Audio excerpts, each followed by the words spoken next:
Oga bin chom ga waje wang di de un ma mang le ka gut thana ngai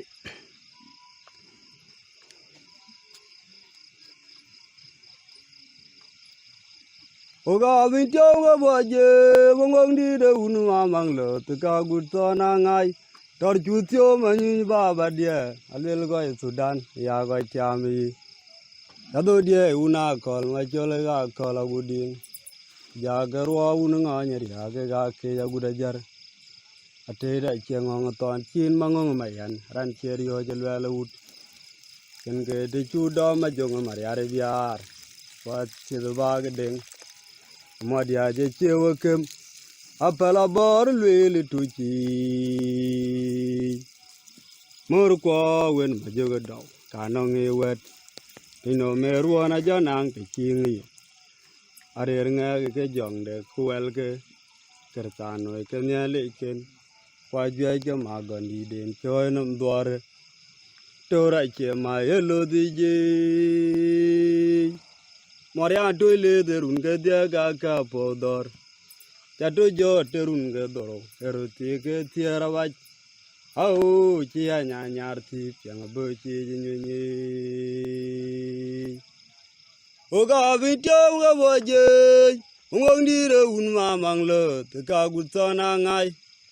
tor chu tyo ma nyunyi ba ba dia alel ko Sudan ya go chami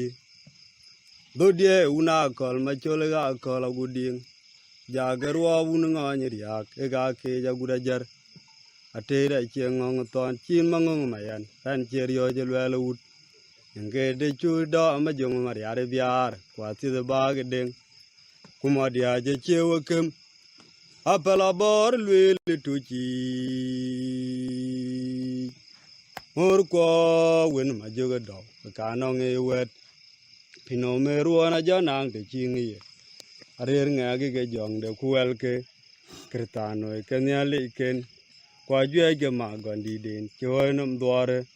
tora che ma yelo dije Manyang Achut derun ke dia ga ka podor Chato jo derun ke doro eroti ke tiara bach au chia nyar ti yang bo chi nyunyi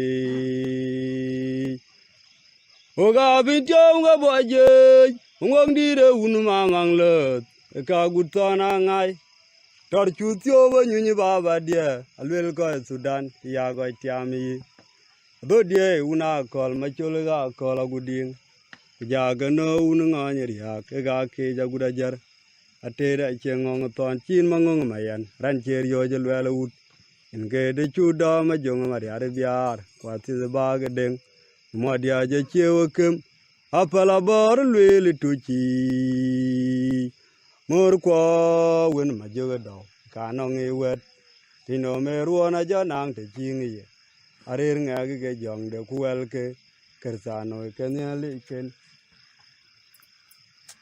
tora che ma yelo dije